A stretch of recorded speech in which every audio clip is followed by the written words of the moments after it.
Welcome everyone to this afternoon session of the Washington History Seminar, Historical Perspectives on International and National Affairs.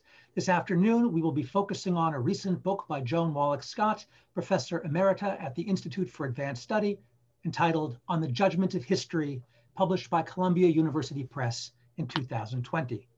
I'm Eric Arneson from the George Washington University, co-chair of the Washington History Seminar, along with my colleague Christian Osterman of the Wilson Center.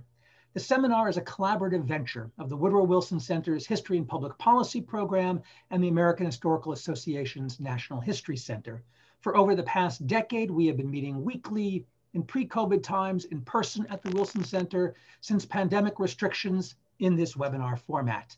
We have another 24 or so additional sessions ahead of us this season, including one this coming Monday, February 1st at 4 p.m. when we discuss Sarah Miller Davenport's Gateway State, Hawaii, and the Cultural Transformation of American Empire. We hope you can join us for that session as well as today's. Behind the scenes, there are two people who make these seminars possible, Pete Bierstecker of the Wilson Center and Rachel Wheatley of the National History Center. We also like to thank two institutional supporters, the LePage Center for History in the Public Interest and the George Washington University Department of History, as well as a number of anonymous individual donors. On the logistics front, you should know today's session is being recorded and can soon be found on our institution's respective websites. And when we get to the question and answer section on the webinar, we ask that those of you with questions either use the raise hand function on Zoom or the question and answer function. To those watching on Facebook Live, you can email questions to the address that's provided on the right column. We'll call on as many folks as we can. And with that, I turn the screen over to Christian Osterman, who will be moderating today's session. Christian. Thanks, Eric. I'm delighted to introduce our keynote speaker today, and let me just say, it's a very distinguished biography, so I will keep this very brief because we have a full program ahead of us. Joan Wallach Scott is Professor Emerita in the School of Social Science at the Institute for Advanced Study in Princeton, New Jersey, a specialist in modern French history and the history of feminism.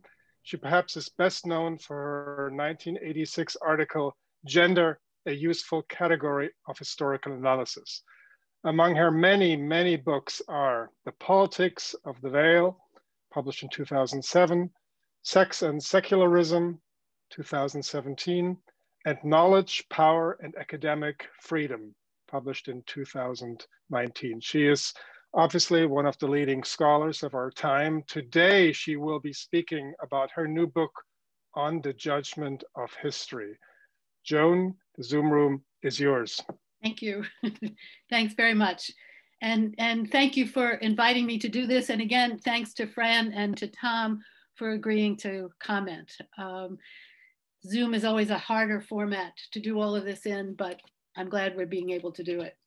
So my talk today has three parts. First, an explanation of how I came to the topic. Second, a summary of the chapters of the book. And third, some reflections on what it means to talk about history without a belief in its necessary redemptive powers. Those of you who've read the whole book may find you're hearing some familiar passages. My explanation for this self-plagiarism is that citing them in this talk is a more efficient way of summing up what the book is about. At the same time, this talk will be much more summary than elaboration. I can't provide the fullness of detail that the book tries to do. So first, why I got to do this. In the United States, in the last few weeks of national crisis, we've seen repeated references to the judgment of history. The words of two Republican stalwarts are illustrative. Nikki Haley, after witnessing the mob invasion of the national Capitol, distanced herself from the president she had long supported this way, quote, "His actions since Election Day will be judged harshly by history." With similar sentiments, South Dakota Senator Mike Rounds opined that, quote, "Trump had misled very, very good patriotic Americans. I believe that history will hold him accountable." I've lost track of the number of articles I've read since January 6th that share these views, predicting a tarred legacy for this most despicable of presidents, and a final reckoning, if not by God, then by historians who will counter for posterity the big lie of the past 4 years. It's tempting to think too that some of those senators who will vote not to convict the evident leader of mob insurrection will cynically defer to history to make that judgment for them. The invocation of history's judgment came long before this last fateful month. Throughout the Trump regime, history was invoked as a corrective, a consolation for dark times. But the judgment of history is a recurring theme in political discourse. And it is as political discourse that I approach the notion of the judgment of history.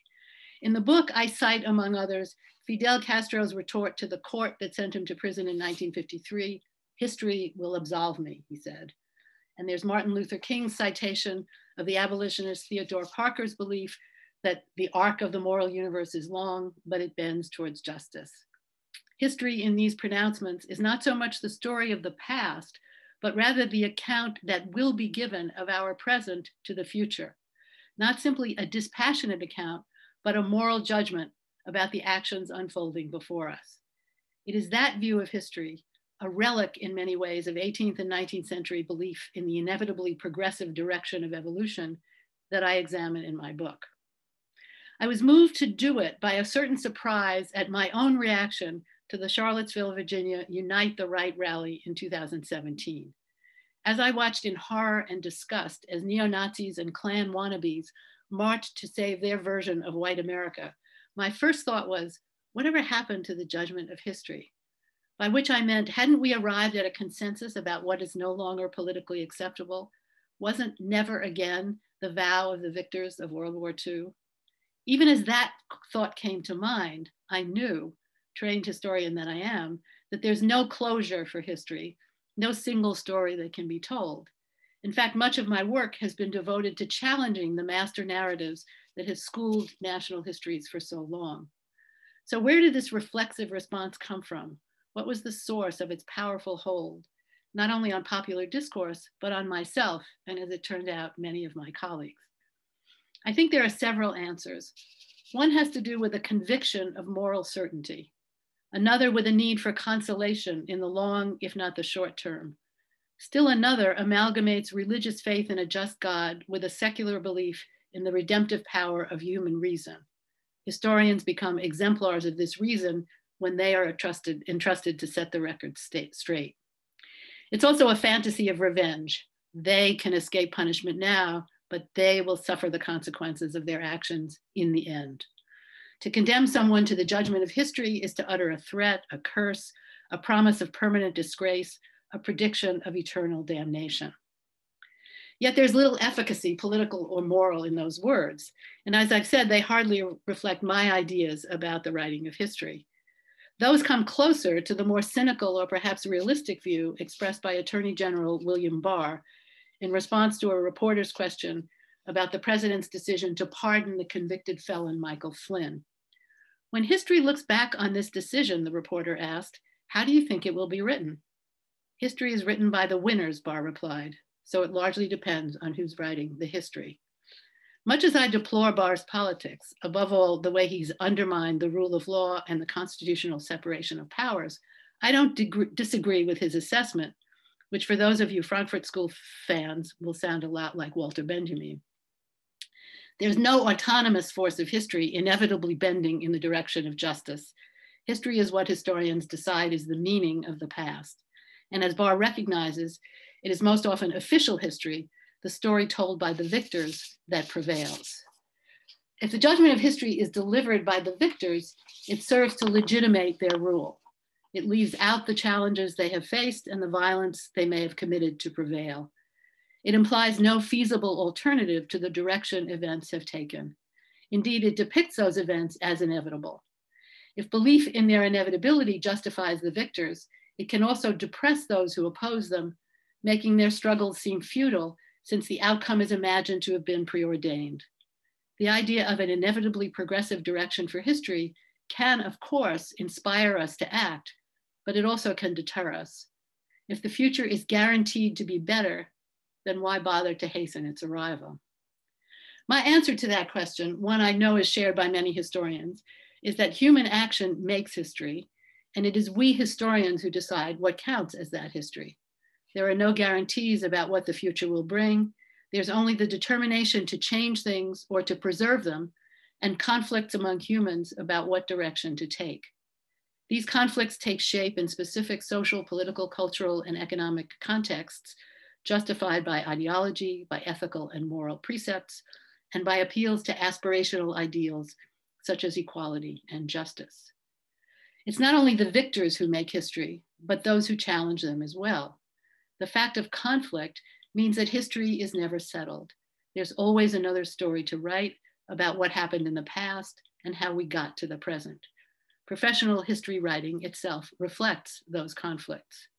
There are vast differences among us about what counts as a fair and accurate representation of the past. There are those who endorse an essentially progressive account and those who engage it critically, multiplying the narratives and the actors, writing in terms of often inconclusive struggles for power, challenging the self-legitimating record the victors want to establish. Knowing all of this about the writing of history, I reframed that initial naive question. Instead of asking, whatever happened to the judgment of history, I now asked, what kind of work does the invocation of history's judgment do? It's important to add here that while the notion of the judgment of history rests on a progressive linear view about the necessary superiority in every domain of the future as compared to the past, it also rests crucially on an idea of the state as the political embodiment of that future. Massimiliano Tomba puts it nicely, and this is a quote, when Hegel made use of the concept of universal history, he placed the modern state at the tip of the historical temporal arrow and worked backward, ordering every age in relation to the modern Western conception of freedom. End of quote. The modern state was at once the fulfillment and the embodiment of the telos of history. The conflation of the state and history, Judith Butler notes, is the temporal framework that uncritically supports state power, its legitimating effect, and its coercive instrumentalities. The military and the police are examples of such instrumentalities, but so is the administration of law and justice as both domestic and international matters. From this perspective, it's the state that serves as the last resort for appeals to justice. Law, courts, and judges adjudicate. That is, they weigh matters of right and wrong. Their rulings are equated with the delivery of justice itself. The judgment of history then becomes inseparable from the judgments of the juridical legal institutions of the state. Historical agency is located in these institutions of state power. Alternative sources of history, the actions of dissenting or rebellious groups and individuals, actions that often force the hand of state power, are subsumed in the master narrative that privileges the state and attributes progress to its laws. A critical look at the role of the state or states as agents of history's judgment is one of the focal points of my book.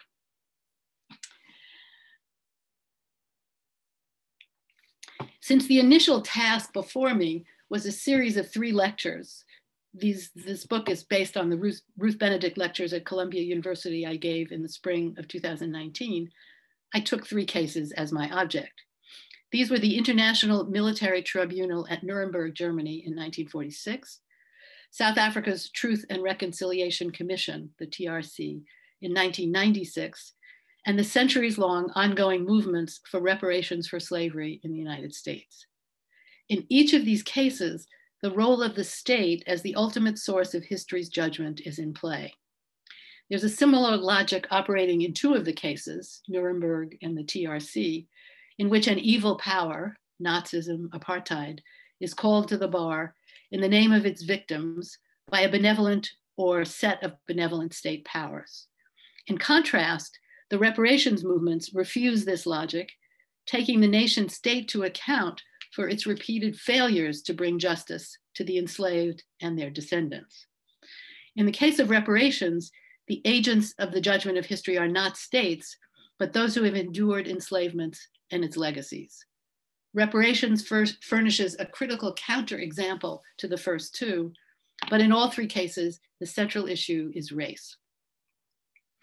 At Nuremberg, victory in war was equated with a judgment of history. Nazi racism was distinguished from other forms of nationalism, which were often at the heart of nation-state identity. Associate US Supreme Court Justice Robert Jackson, the chief prosecutor, acknowledged, quote, "some regrettable circumstances in our country in which minorities are treated unfairly," end of quote. But these domestic problems were not the concern of the victorious powers at Nuremberg. The National Socialists' persecution of Jews, he said, was not the same as, quote, "those arrogances and pretensions which frequently accompany the intermingling of different people and which are likely, despite the efforts of government, to produce regrettable crimes and convulsions." International bodies, in other words, must not intervene in the sovereignty of nation states. Quote, how a government treats its own inhabitants generally is thought to be no concern to other governments or to international society. Certainly few oppressions or cruelties would warrant the intervention of foreign powers, end of quote. It was the fact, he said, that the treatment of Germany's Jews was, quote, "a preparation for war as a discipline of conquered peoples." That is what established its actions as aggressive warfare and a crime against humanity. In other words, domestic policy had to be left completely aside. The Nuremberg prosecutors distinguished the Nazi state from its counterparts by depicting it as an anachronism, barbaric and uncivilized, in that way presenting the victorious allies as avatars of the progress of history, and so leaving aside the treatment of their own domestic minorities and colonial subjects. Neither lynching in the United States nor the violence of French or British imperial armies were at issue before the military tribunal. In fact, they were deliberately ruled out of consideration. I don't deny that Nazi behavior was extreme, but I do argue that assuming that it was an evil that could be consigned to the proverbial dustbin of history, left in place the ethno-nationalism that drove it, an ethno-nationalism that was at the heart of the nation-state form. The moral condemnation of Nazi atrocities, the ostracism of that state from the community of nations, established the other nation states as the ultimate source of justice, and so of the telos of history. In South Africa, the TRC operated in a different context. Instead of a victory in war, there was a stalemate, in which, as Archbishop Desmond Tutu put it, the state security forces still had all the guns and the economic power too. The end of apartheid did signal a clear judgment of history. An evil regime was to be replaced by a more progressive democratic government. But retributive justice was simply not conceivable when there were no winners and when key state institutions were still in the hands of the oppressors.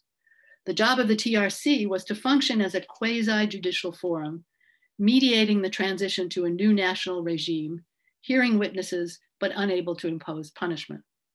The name of the commission, Truth and Reconciliation, described its function. And truth was synonymous with history. The lies and violence of apartheid would be revealed in the accounts witnesses provided. Reconciliation depended on forgiveness, a moral stance, the willingness of individual victims to forego the imposition of justice on the criminal behavior of the apartheid rulers. For Desmond Tutu, the chair of the TRC, the work was, quote, "a deeply theological and ethical initiative." He defined forgiveness as a form of therapy for victims of traumatic violence, quote, "Forgiveness is letting go of your right to retaliation. It is like opening a window to let fresh air rush into a dark closed room. It is drawing the curtains apart to let the light stream into a dark room," end of quote. The emphasis was on individual psychology, not structural causality. In this, Tutu prevailed over the Gramscian Kadar Asmal, who hoped the commission would result in a cathartic collective consciousness of the structures of oppression. But the conclusion of the commission's report mostly left aside the issue of power. Quote, "It is only by recognizing the potential for evil in each one of us that we can take full responsibility for ensuring that such evil will never be repeated." The call to the victims of white minority rule to forgive their oppressors in the name of a higher Christian morality foreclosed an analysis demanded by critics of the TRC, such as Asmal, of the structures of racial capitalism upon which the system of domination had been based. The quasi-judicial status of the TRC established the state as the final arbiter of truth and justice. In the process, it was as victims rather than as resistors that those oppressed by the system came to be defined. I argue that the moral judgment that apartheid was an evil system rightly relegated to the dustbin of history, that the moral judgment prevailed, but that the political judgment about what had enabled and challenged its power was occluded. The emphasis on moral closure drew attention away from the structural bases for white supremacy. And despite the electoral enfranchisement of the Black majority, the egalitarian future imagined by the nation's freedom fighters has yet to be realized. The movements for reparations for slavery provide a counterpoint to these first two cases. They take racial inequality as foundational to American national identity and call for a rewriting of US history that is attentive not to a singular linearity or homogeneity, but to the plural operations of power and difference. In this example, it's not so much a judgment that's called for in the sense of a ruling that will consign evil to the past. Rather, it's precisely an accounting, a demand for recognition that the past has not passed, that progressive linear narratives are untenable because they misrepresent American history. In this approach, the nation as the unit of history remains unquestioned, but the concept of that history is radically revised. It becomes not a way of closing the books on an evil past, but of providing a record of discontinuity and multiple temporalities. The lived times of the enslaved and their descendants are different from those of white Americans. It's a process of contention and conflict, a story of struggles with and for power, with no settled boundaries between past, present, and future. The reparations movement has been misunderstood, I think, as simply a call for reimbursement of the financial debt the country owes to those whose unpaid labor enabled enormous economic growth. It's surely that, but also, and I think more importantly, a defiant rereading of the history of the United States. It seeks to call the nation to account in the moral sense of taking responsibility for a debt incurred.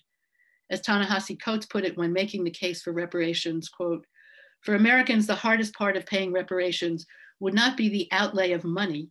It would be acknowledging that their most cherished myth was not real."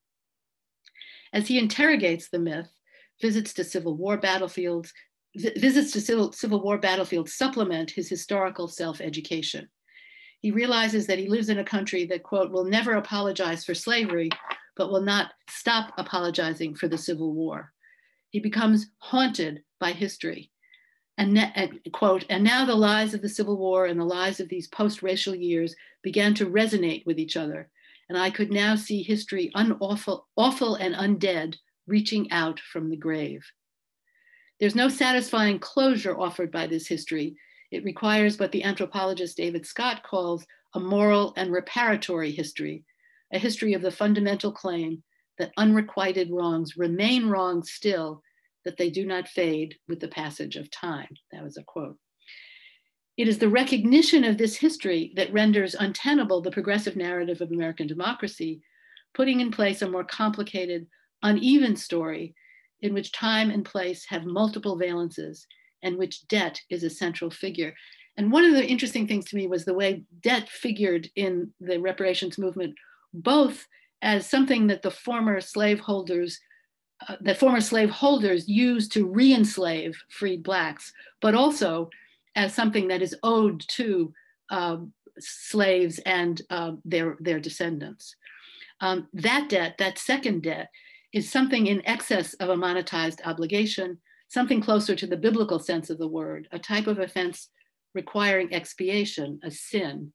And in German, the word Schuld denotes both debt and guilt, captures that moral relationship. In the book, I take the New York Times 1619 Project as exemplary of this reparative approach. Its goal is to document slavery as an original sin of US history.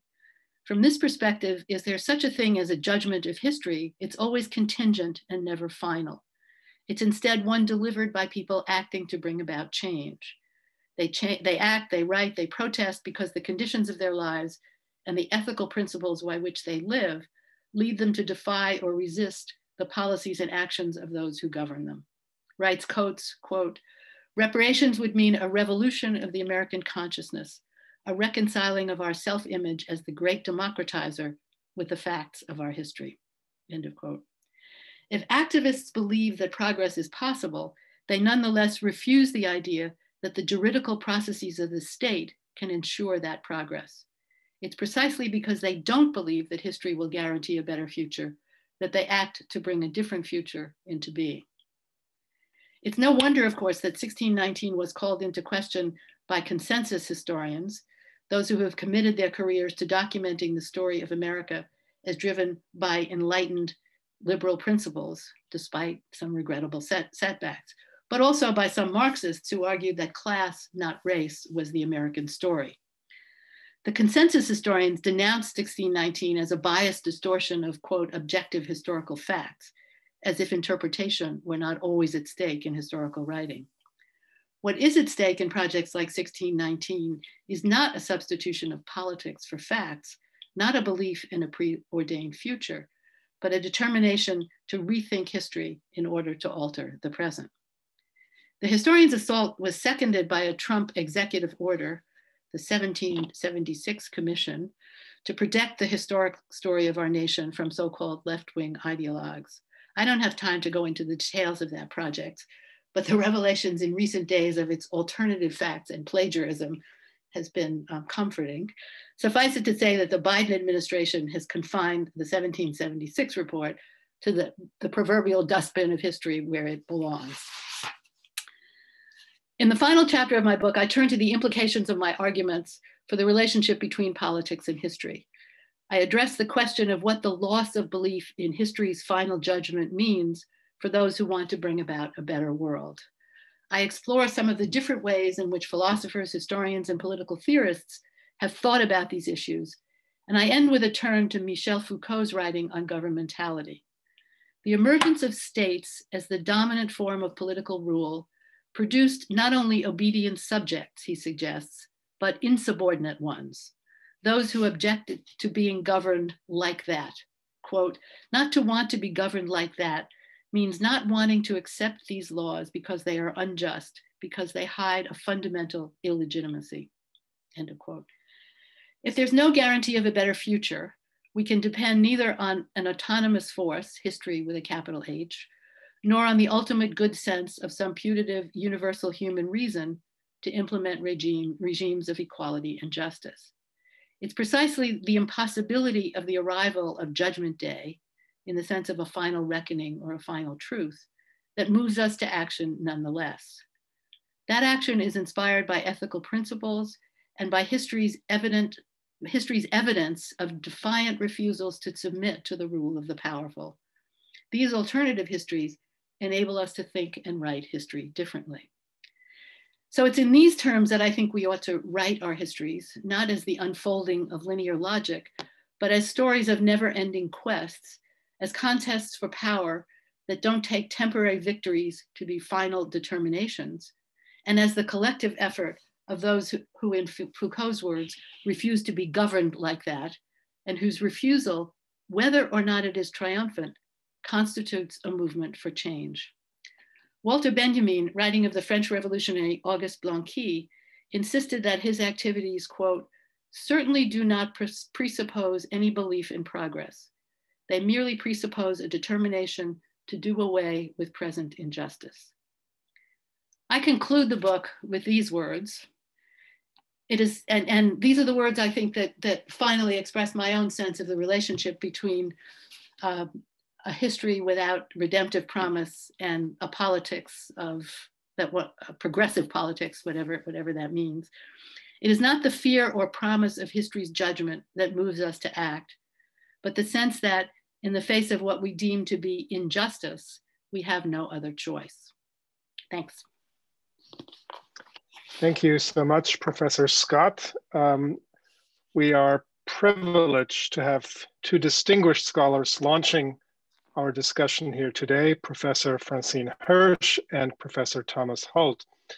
Let me remind all of our viewers out there in the Zoom space, in the Zoom room, that you can start posing your questions in the Q&A function on Zoom or get in line through the raised hand function, and you can start doing that now.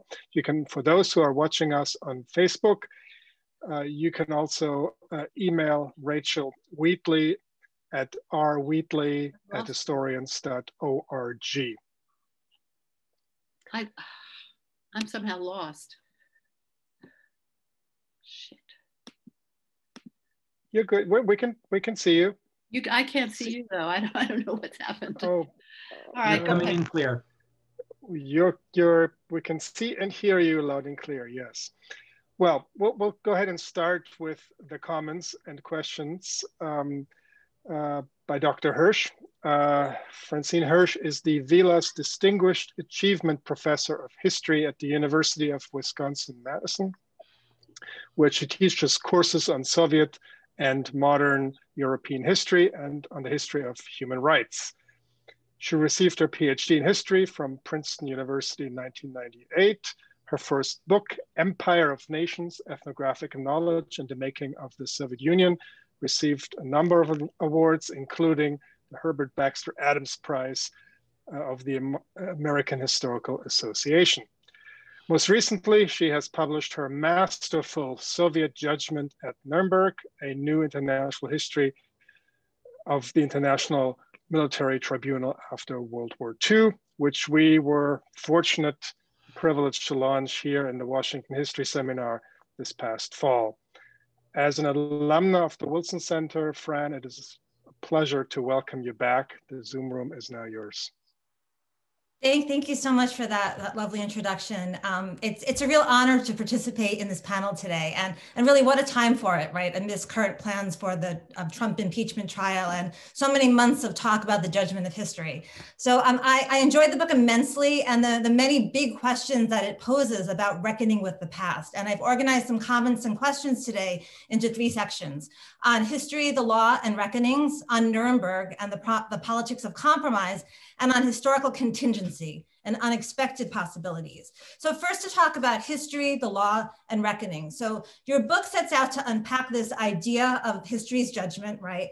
And it asks us in particular to think about it in terms of crimes against humanity. And I found it very interesting to think about the 3 cases that you discussed, right? Nuremberg, the Truth and Reconciliation Commission, and then the present day United States and the grassroots movement for reparations. You criticized Nuremberg and the TRC for failing to really take on the nation state with its inherent racism and present the reparations movement as a counterexample, which exposes the nation state, you say, as complicit in crimes against humanity and demands a reparative history to redress the past. So your call for a reparative history, which I very much appreciated, prompted a number of questions for me. First, what do you see as the connections between legal reckonings, reparations, and the writing of history? How do you get from history to policy? And is there a role in that particular process for the historian, right? Nuremberg, the case that I know best, was just a part of post-war reckoning for Germany. That also included, this reckoning also included national trials throughout Europe, the policies of denazification, as well as reparations, right? Nuremberg, I would argue, wasn't even really about closure. Instead, it aimed to establish an evidentiary record and legal precedents in order to lay the groundwork for more trials of rank and file war criminals, and in order to also lay the groundwork for further policies of denazification, right? Your 3 cases also made me think a lot about timing. And so I was wondering, like, would you agree that Nuremberg, right, and the Truth and Reconciliation Commission both provided the raw material, right, for the writing of new histories of Germany and South Africa? And then I'm wondering too, if you think that the failure of the US government to hold a Nuremberg type trial, or TRC, right, during or after Reconstruction, if that's made it more challenging. I think you'd probably say yes, but I'm wondering to what extent today, right, for historians to write a reparative history. Okay, my second set of comments and questions are around Nuremberg and the politics of compromise. So your book offers a very strong critique of Nuremberg's hypocrisy. You argue that while Nuremberg documented and denounced the crimes of Nazi Germany, that the victors failed to confront, I'm quoting here, the racism at the heart of the nation state, right? That they were too concerned about state sovereignty to really be able to do that and to look at things more broadly. Now, in my own work on Nuremberg, I've had to really grapple with the politics of compromise. And this is a topic that I'm especially interested in, right? You focus in the Nuremberg chapter on Robert H. Jackson, right, Associate Supreme Court Justice and US Chief Prosecutor in Nuremberg. And the Nuremberg myth, the version of the Nuremberg story that most of us grew up with, has Jackson really running the show. But I want to suggest today that the Nuremberg story and the politics of it are a bit more complicated, and ask us to think about that as well, right? Jackson was not the chief prosecutor at Nuremberg. He was one of 4 chief prosecutors. There were also 4 judges, right? The United States, Britain, France, and the Soviet Union, 4 countries with very different legal systems, had come together to try the former Nazi leaders and their organizations. It was 4 power cooperation, I'd suggest, that really shaped Nuremberg's framework. And Jackson actually got some key ideas that are usually attributed to the Americans from the Soviets. And just to give one example, it was actually the Soviet lawyer Aaron Trainin who had argued initially that wars of conquest should be punished as crimes against peace, right? But 4 power cooperation also brought difficulties. The Allied powers had all experienced the war differently. They all wanted different things out of the trial, right? You suggest that the tribunal had been conceived to show how international law could provide the basis for cooperation, right, among sovereign states. And I would say, well, yes, that was the US view. But the Soviets, who had been calling for an international tribunal from early in the war, had something else in mind, right? They wanted reparations along with catharsis and a seat at the table of the victors, right? They also wanted guilty verdicts down the line. Now, it had been agreed from the start that only European Axis crimes would be tried at Nuremberg, but guilty verdicts were not guaranteed. And the entire prosecution tried to anticipate and to head off the arguments of the defense, right? They didn't have full control over the narrative.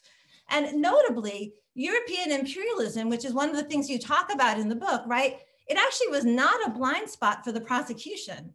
And neither was Soviet-German collaboration, right? And the details of the Stalin-Hitler Pact, the secret protocols.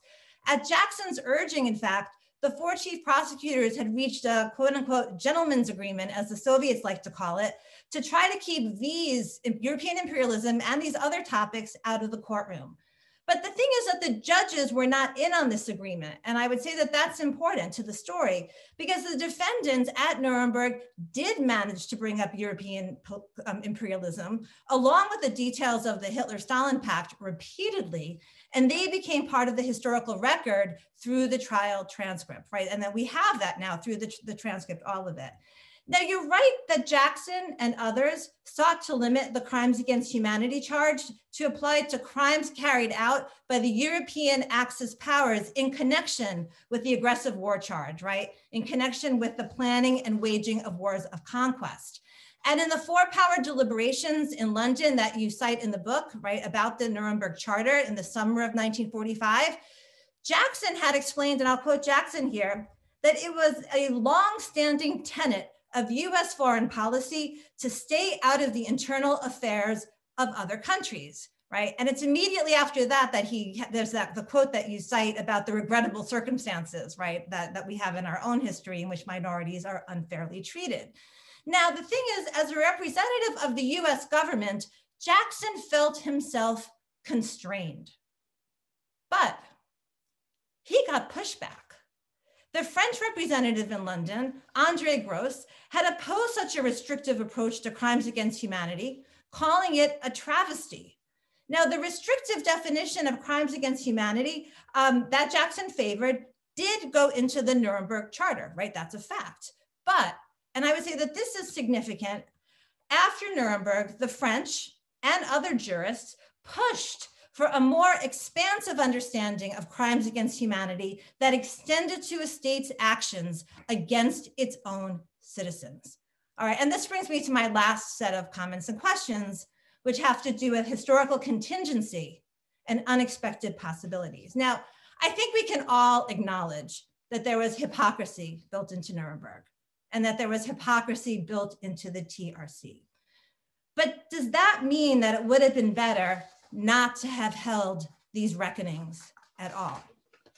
Or are there ways in which even imperfect processes can make positive outcomes possible, right? Even if indirectly. You argue that at Nuremberg, the principle of sovereignty, I'm quoting you now, outweighed concerns for human rights. But I want to suggest that Nuremberg was actually not intended to be about human rights. Human rights became part of the international conversation because of the Nuremberg trials. At Nuremberg, jurists worked within the constraints that were laid down by their governments, but they also pushed against them. And Nuremberg and dissatisfaction with its limitations sparked an international movement afterwards for the progressive development of international law, right? And this movement sought to expand the definition of crimes against humanity and to establish an international criminal court which could try leaders for the mistreatment of their citizens. And again, the French, who were most dissatisfied with Jackson's attempt to have a more circumscribed definition, along with others, right, they had a very important role in this effort. Now, of course, as we all know, movement toward a new international law code and an international criminal court was limited, right? There are still issues today. Anxiety about state sovereignty continued to get in the way. But I want to suggest, and I wonder what you think, that the international conversation had an impact nonetheless, right? And the idea of crimes against humanity, more expansively conceived, had and continues to have a moral as well as a political power. And here's where I want to circle back to the US story that you bring in and the movement for a reparative history. Because civil rights organizations in the United States, as well as dissident groups in other countries, including the Soviet Union, used the language of Nuremberg to fight for political and social reform from below. They used the concept of crimes against humanity to struggle against racism and structural inequality, to push for freedom of conscience, and also to challenge the hegemony of the state.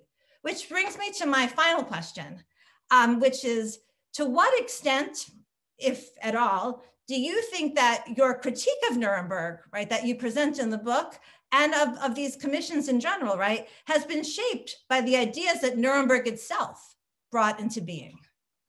So that's, those are a mix of comments and questions, but again, I just want to emphasize how much I enjoyed the opportunity to read this and to think about it. Thanks so much, Fran. I would like to give Professor Scott a chance to respond to at least some of the questions. I know this is a lot coming at you at once, but we'd love to have you respond immediately, and then we'll go to Professor Holt. Well, thank you, Fran.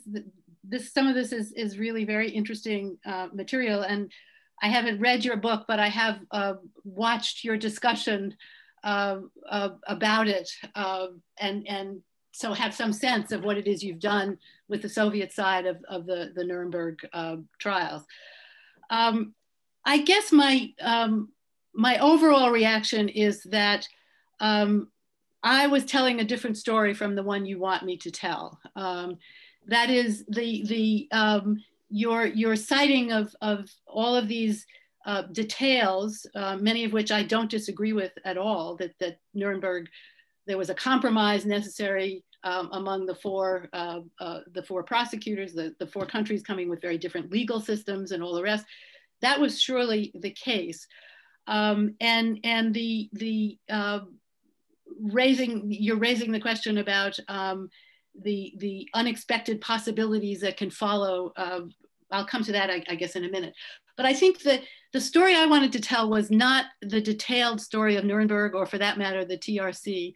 The story was about the discourse of the judgment of history and what it did and did not enable in these three cases. So my interest in Nuremberg was less in the detailed struggles among the different, the victorious powers, than it was and particularly, I guess, in Jackson, in the way in which the question of state sovereignty, the question of ethno-nationalism in the different states was in fact avoided by a particular representation of Germany and the German nation state as being outside of history, it being an anachronism, being so in excess of anything that any other state had ever experienced, that it could be sort of written out as an exception and an exemption that we would no longer ever have to deal with.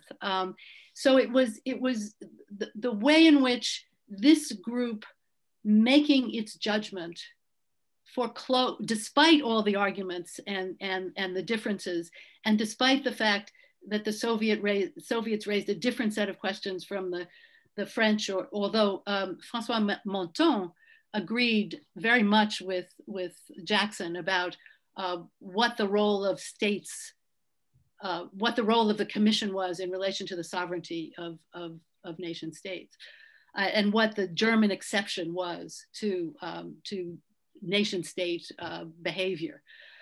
So I mean, I think in a kind of philosophical or theoretical way, I was interested in looking at the implications of the working of this particular political popular discourse on the judgment of history in particular cases.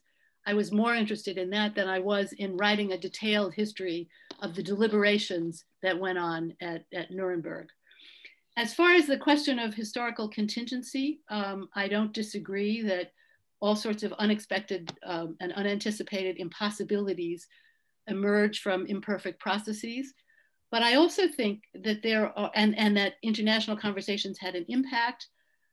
I think the notion of the crimes of I don't deny that the notion that comes out of Nuremberg of crimes against humanity is useful and deployed by different movements, including the reparation movements, to think about what it is they're demanding and how they want to understand things. But again, I think I'm less interested in this, in looking for progressive, unanticipated or unexpected possibilities, that I am, I mean, what I was trying to account for in these lectures was the persistence of certain ideas that didn't get buried as the evil that was supposed to have been consigned to the past. The ideas of a kind of homogeneous ethno-nationalism, the idea that forgiveness would enable the South Africans to wipe the slate clean, and the refusal by the reparations movement to accept those kinds of positions. That was more the interest I had in this question when I said in this little introduction that it was the operations of the discourse of the judgment of history that I was interested in, not in the detailed specifics of these historical engagements. I mean, I think that was just, it was a different story that I was interested in telling from the one that you tell really well, and that I don't deny historians should tell. It just wasn't what I was interested in confronting when I took up these lectures. Is it possible to follow up with the question? Sure, absolutely. Yeah, so I mean, I think, if I could just gently press a little bit, I mean, I don't think that it's just a question of details in some ways. It's a question of like how we understand what happened in that particular moment, even how those historical actors like understood or were talking about like what they understood as how history moved and how history operated. But just to ask, I mean, having a fuller picture of how all of this operated, I mean, do you think that does that shift your argument or your position at all, or no, that it's just?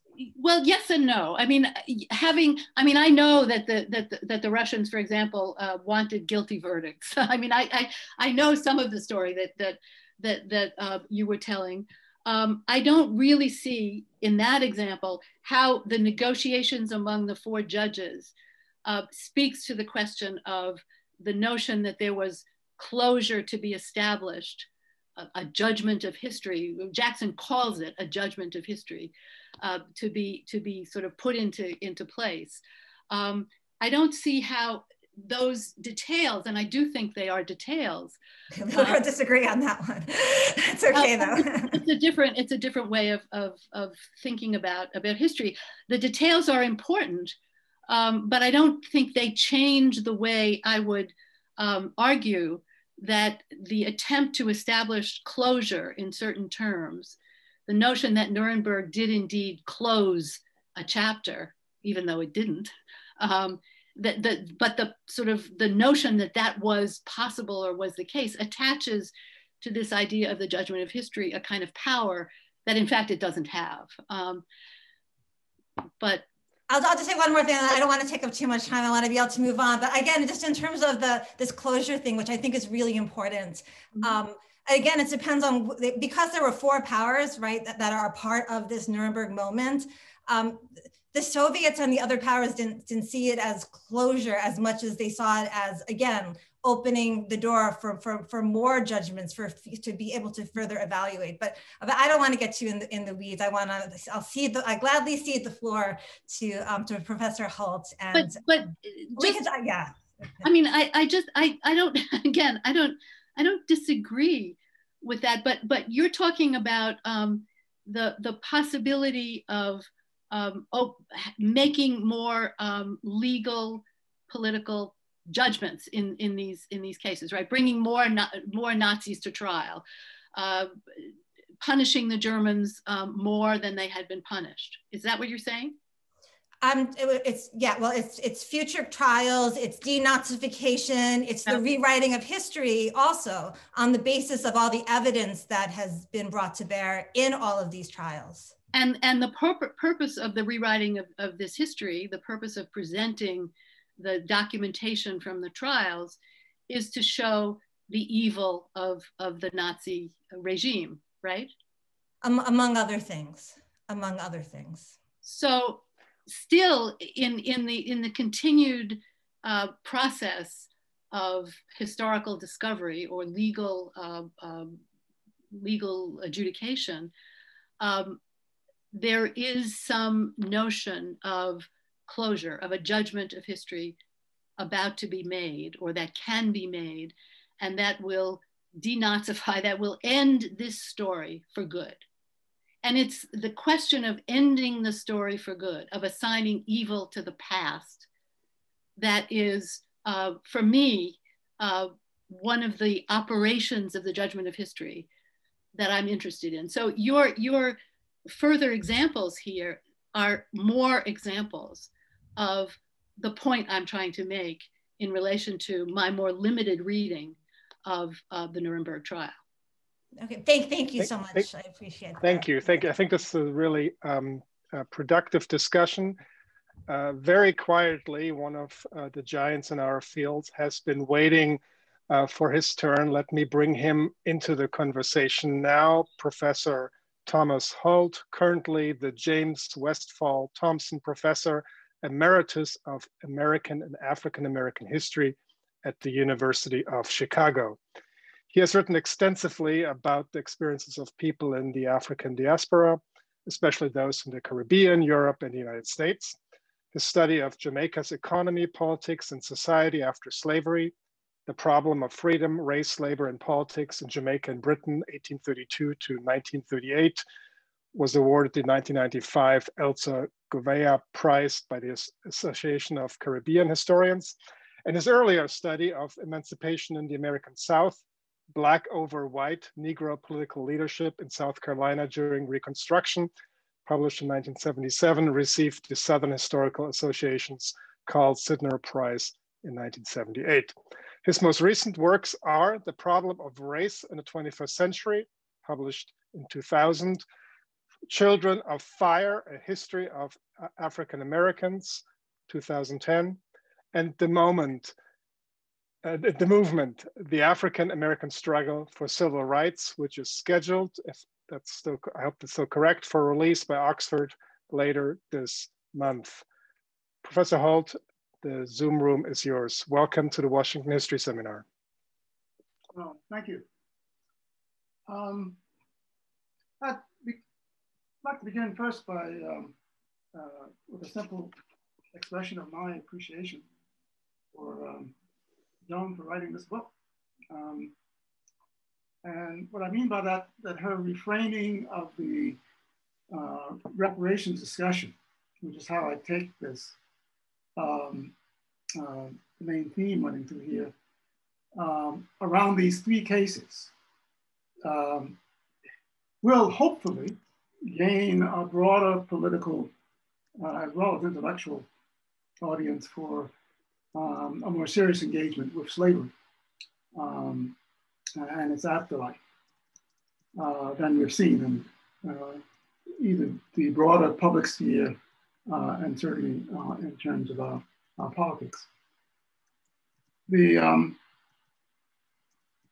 issue of repairing the damage done to African-American slaves in particular and their descendants is clearly the oldest of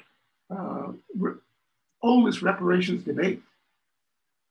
But in some ways it's like Banquo's ghost, merely haunting discussions sparked by more recent cases like the Holocaust, like the reconciliation and truth movement, its commission in South Africa, like Armenia and others, to name some of the more prominent 20th century examples. Reparations for 2 centuries of enslaved labor has never been considered sufficiently respectable or legitimate enough to take a seat at the table, one might say. And if perchance anyone feels that that's a harsh judgment, I just refer you to the years-long efforts of Michigan Congressman John Conyers to bring this case or this issue to the Congress, to its fellow congresspeople, for simply the study, not to take any particular action, but to study the issue itself and come to some judgment. Now, of course, events over the last 2 years at least, and perhaps more, have nudged some parts of the civil society, mainly universities at this point, to engage the issue more seriously. But progress has been rather limited to date. Nonetheless, such initiatives, however limited, suggest the timeliness of the discussion or discussions that this book should provoke, and thus my appreciation. But given that we have been asked to limit our interventions to 10 or 15 minutes and no more than 2 questions, I will focus on 2 aspects of the book that puzzle me somewhat and that seem most relevant to my hope that it will resonate with, if not stimulate, a more informed discussion in the broader public spheres, and particularly in the US, about the reparations for slavery and its afterlife. Now, I do this at least in part because to some extent, your discussion, Joan, tends to be state-centered, deliberately so, as you've actually underscored in the comments you've made thus far. But it is at least arguable that the real struggle over this issue, at least in the United States, and any serious initiatives to engage it are likely to unfold first in the public sphere and to engage actors in the broader civil society. So I hope this is not another example of pushing you to address questions that are not on were not originally on your intention, but this is what I was left with as I completed reading the book. So the first question, it begins actually where you begin. And as you reiterated just a few moments ago, with the events in Charlottesville, Virginia in 2017. In fact, in the first paragraph of the first page of the preface, you write that that event motivated you to undertake this study this issue. And again, in the first paragraph of the first page of the prologue, or rather the epilogue, you return to it. It's a powerful place to start because I think most, if not all of your readers will share your sense of something weird in that historical time frame, that the time was out of joint, to quote Shakespeare's Hamlet. Having elected America's first Black president just 9 years earlier, we could be forgiven for thinking that we were done with all that. And yet, incredibly enough, we see this promiscuous melange of racist imagery, the Confederate flags and Nazi swastikas and salutes and slogans. So appropriately enough, perhaps it all brings to mind William Faulkner's famous observation that the past is never dead, it's not even past, which I think fits certainly somewhere in the thematic of your study here. Now, in the same ways that the characterization could have fit with where you chose to take the discussion thereafter, both in the preface and later, what one might call the moral arc of history, or especially as you quote Dr. King on that, which is congruent with the title of the book and presumably the principal theme of the book, that is the judgment of history. But by the end of the book, you don't seem very confident. And I think you've underscored it here in the comments you've made in the session, that history, spelled with a capital H, is capable of rendering a judgment. Instead, it seems that history, spelled with a small h, is what the tribunals at Nuremberg and at Cape Town in particular actually achieved. That is, the stories of people victimized by inhumane violence and exploitation was their main achievement. So history adds stories of ordinary people is what in fact is put on the table in the public sphere at those particular events.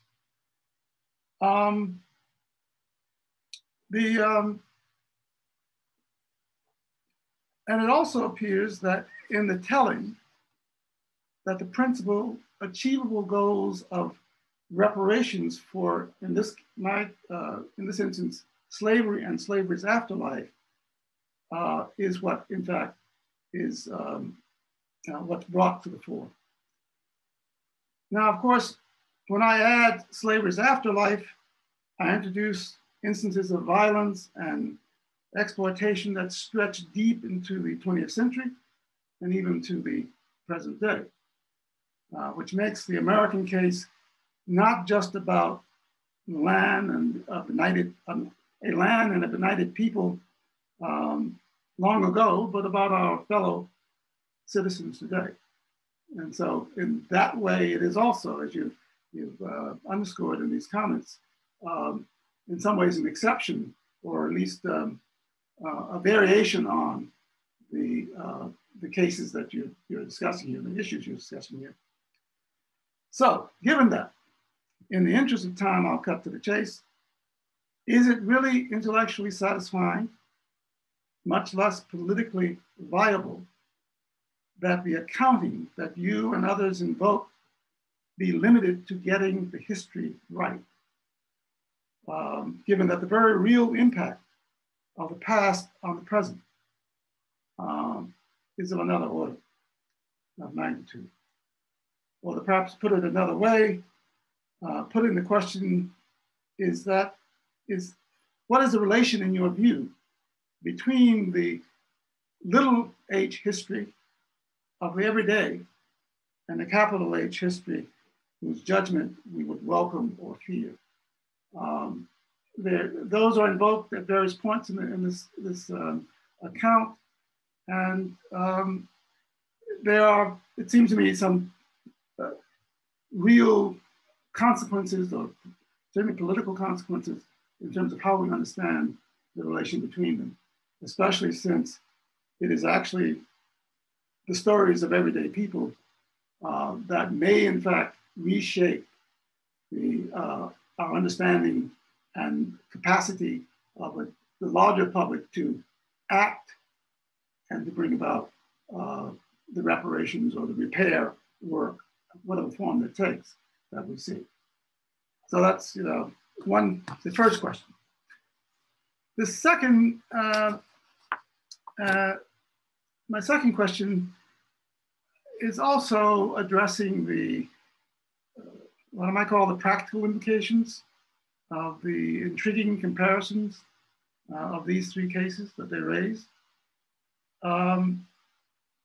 It needs to be noted that although they raise related issues, these cases are very different in many respects, which I think you've underscored again in the comments during the session, much more sharply maybe than was, at least in my reading of the book. That is, in their particular historical contexts, thinking about timeframes and the events of the 30s and 40s versus the 60s and 70s and 80s, in just what injury needs to be addressed. It seems to me there's something, different things at stake at Nuremberg versus in South Africa, and certainly in the United States. And just what form and how to identify the recipients of a just accounting, which, always is one of the questions that comes up, certainly in the reparations debate or reparations discussions, one might say, in the United States. So something that happened many, many decades ago, in fact, a century ago, how does one not only do the accounting, but how does one identify who are the beneficiaries and in what form? Now, there are, I think, particular historical examples, including during the 1960s and the Civil Rights Movement, when, but even earlier as well, but perhaps more recently during that period, in which actually ideas like a Marshall Plan for the cities was invoked in the early 60s, and various other kinds of concrete efforts to undo damage done, not simply by slavery per se, but by its impact on the descendants of slaves, including continued forms of oppression well into the 20th century. So those are the kind of questions, it seems to me, that come up when we turn to the US case, that are different in, not perhaps in spirit, but certainly in the particulars than the other two cases. Most of all, the power relations that will ultimately determine these questions are also different. And by that I mean, of course, Germany was completely defeated militarily, and the perpetrators of the atrocities there had no choice but to appear, as I understand it at least, before the court, the Nuremberg court. This was not the case in South Africa, as you point out. where the conflict had ended in a negotiated settlement that left the perpetrators, many of the perpetrators, in power, at least temporarily, in this transition period. Initially, in the US case, it was, could be seen as perhaps similar to Germany, in that there was a complete defeat of the Confederacy. And there were, perhaps, one could argue as a consequence, initial steps toward reparations actually happening. And here I'm thinking about the notion of 40 acres and a mule, which was actually put into place in the Sea Islands for a few months after the war, when it was under military control. And later, some years later, the Southern Public Lands Act that sought to bring about not exactly land reform, but at least make possible the acquisition of land by former slaves, modeled on the kinds of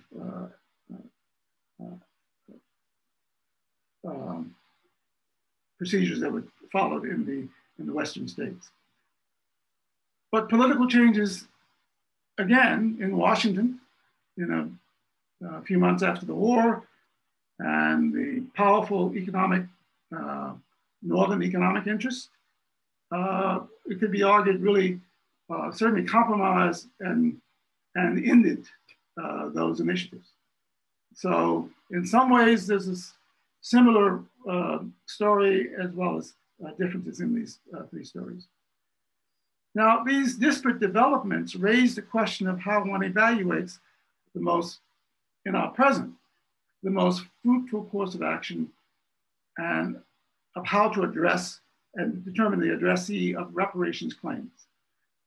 Now I raise this, again, fully cognizant that in 3 packed lectures and less than 100 pages, you can't address everything. But that caveat noted, the emergence and differential development of the modern state, as you indicated in your remarks during this session, does loom large in your analysis. Perhaps slightly differently focused, but nonetheless is very much part of what you discuss in these 3 chapters. Early on, you suggest that the state embodies and enacts the judgment of history. You go on to state that you propose to explore, quote, to explore the ways in which the appeal, at once moral and political, to the judgment of history was associated with the nation state.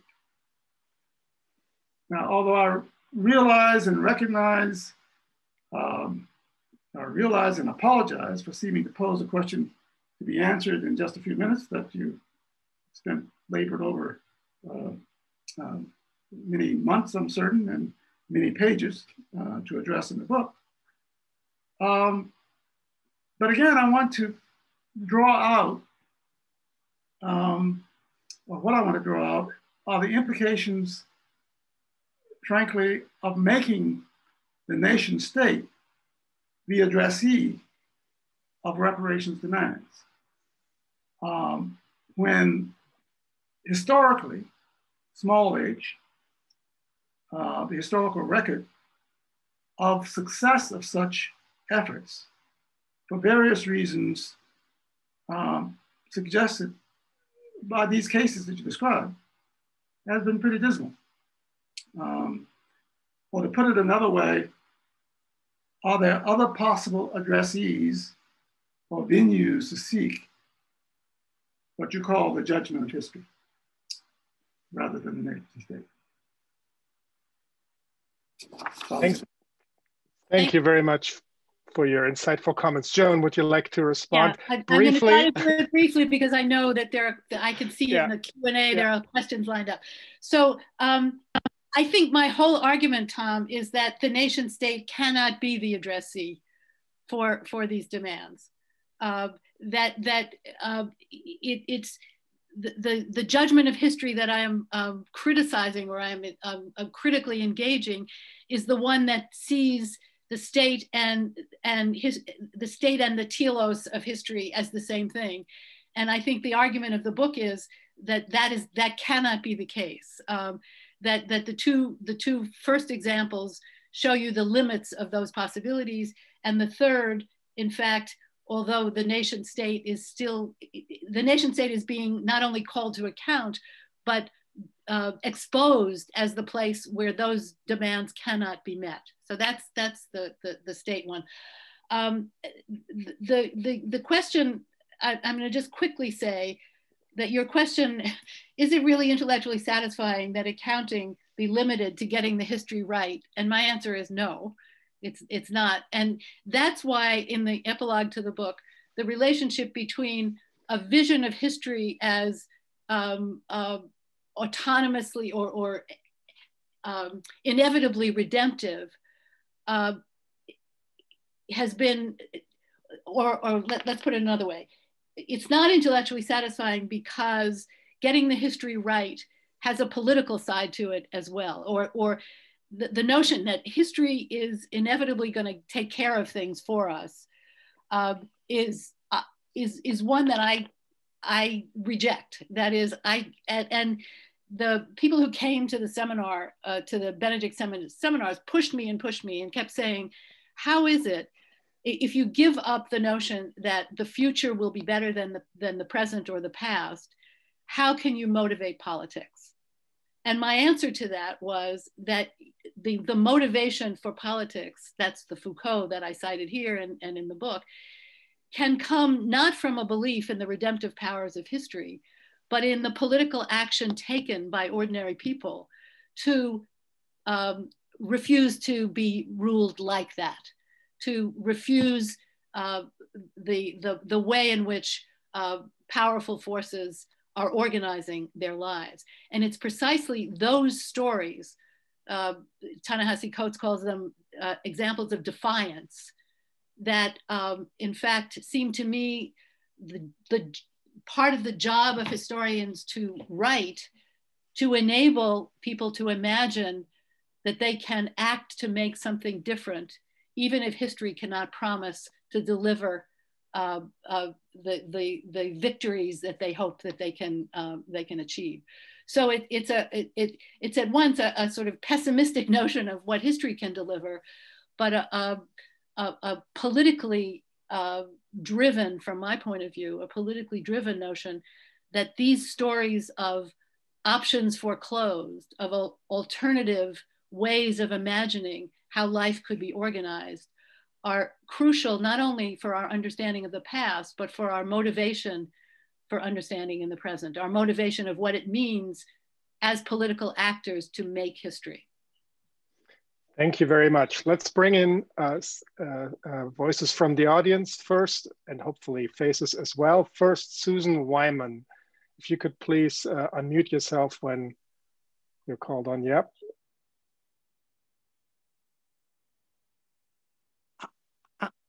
I'm sorry, I did not have a question. Thank you. Okay, well, that will make this easier, and we'll go straight to Dina Koppelman. Please unmute yourself. I'm sorry, I also did not have a question, though now that I'm here, I can come to one. A brief one. Yes, it is brief, it's specific. I was interested in the way you use the New York Times 1619 project. And you noted the questions that have been raised by the left. Do you have a kind of response to that? That seems to have been one of your most positive, hopeful examples in how we can proceed. So I was just wondering what your response to those criticisms would be.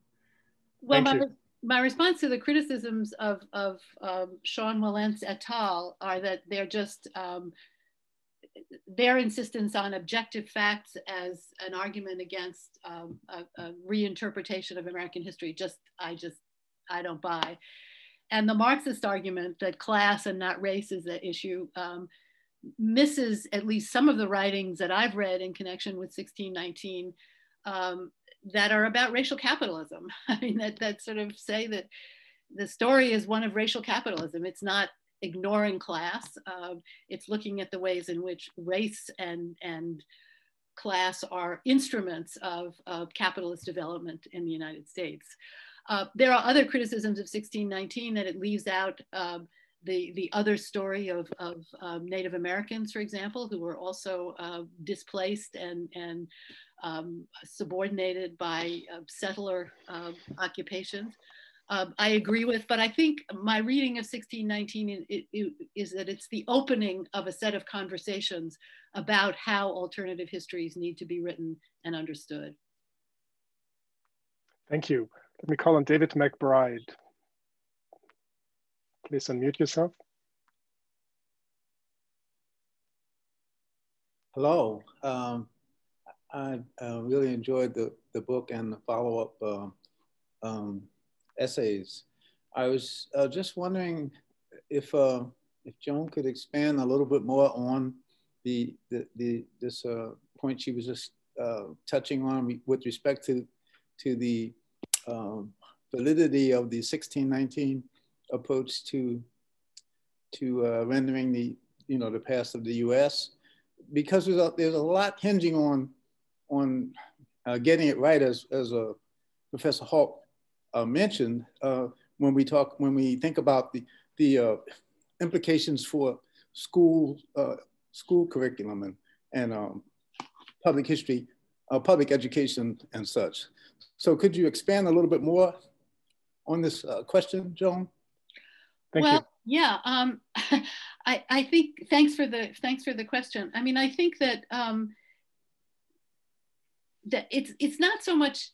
It's not a matter of getting the story right. I don't think there is one right story. That's where my sort of you might want to call it relativism, but I think historians always interpret the materials that they're dealing with, and they always have a stake of some kind, a political stake, explicit or implicit, in the way the sense they make of the history that they write. So I don't think, I think the notion that 1619 has it right in the way that the consensus historians say that they have it wrong is not an issue. What 1619 does is it opens a conversation about slavery and race in America, and it rewrites the national story, the heroic national story of liberty and equality as the founding principles that continue to inform history from 1776 to now.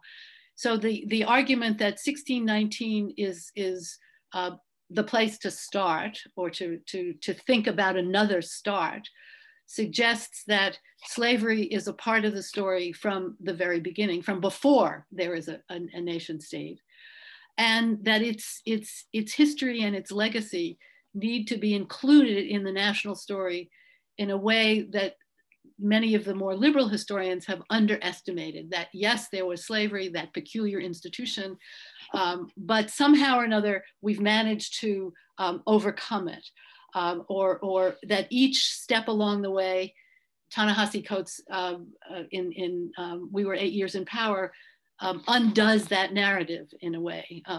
It's every possible moment of reform comes with a setback of one kind or another. The attempts to sort of make progress, and there are moments of real progress. I don't deny that, but they don't fix the problem. They don't solve the problem. And so I think that in that way, 1619 opens for teaching children American history, a story, a complicated story in which a group of Americans are treated differently because of their race from the way other Americans are treated. And that is not necessarily a depressing story or a negative story. It's a critical story. And I think learning how to think critically about how people are treated, how difference matters in the lives that people are able to live, is a lesson that kids from very early ages need to learn and can learn through the kind of history that 1619 is opening the door to writing. It's not that those histories haven't been written before. I mean, Tom Holt has been writing those histories for years. So have many other people. But getting them into the national consciousness, getting beyond the sort of scholarly world in which we turn this stuff out, seems to me really important. And 1619 was a gesture in that direction. Christian, could I intervene briefly? Absolutely. I certainly do not disagree with Joan about historians arguing over history, and that it's always an open question in many respects. I think there is a danger, however, in getting the history wrong. I agree.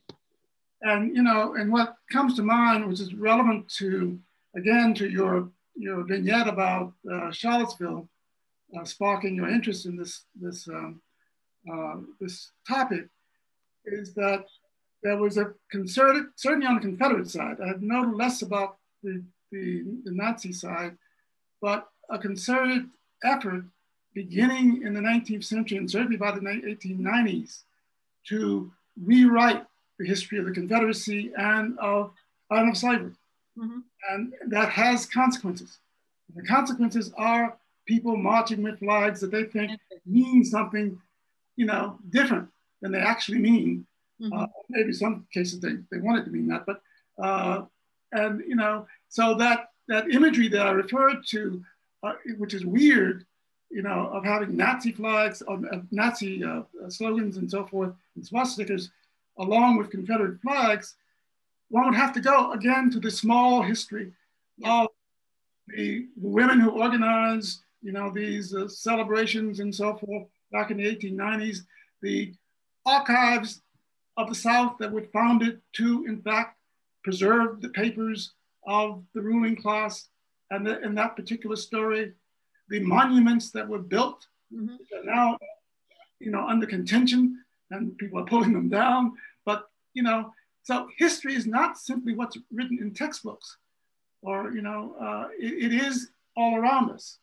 I grew up in a town that its claim to fame was that it was the last capital of the Confederacy. And I had to walk by that sign, drive by that sign many times in the course of a day. And so those are the kinds of ways in which history penetrates and, captures our consciousness and thus our sense of political possibility of Blacks as well as whites in this case. I don't disagree, Tom. I don't disagree at all. But I do think that I think I said the thing about interpretation because I was objecting there to the Wallent's letter that talks about objective facts as if theirs stood and 1619 had no objective facts. But I agree with you completely. The fact you have to get the stories right about where this stuff comes from and what and the attempts to rewrite history require our critical engagement with them to quote unquote set the record straight. And history should be written on the landscape itself as well as in text. I am afraid that we will have to bring this absolutely fascinating discussion to an end. There were many more questions for Joan and our panelists, but with thanks to Joan, Fran, and Tom, let me turn it over to Eric for some final concluding remarks. Agreed. Thank you all, and thank you to those asking questions from the audience, and apologies to those we simply couldn't get to for reasons of time. Please join us for the next installment of the Washington History Seminar in just a few days. This coming Monday, February 1st at 4 p.m. for a session on Sarah Miller Davenport's Gateway State, Hawaii, and the Cultural Transformation of American Empire with discussant Daniel Immerwahr, who will be in conversation with the author. We invite you to join us. Till Monday, take care, and thanks so much.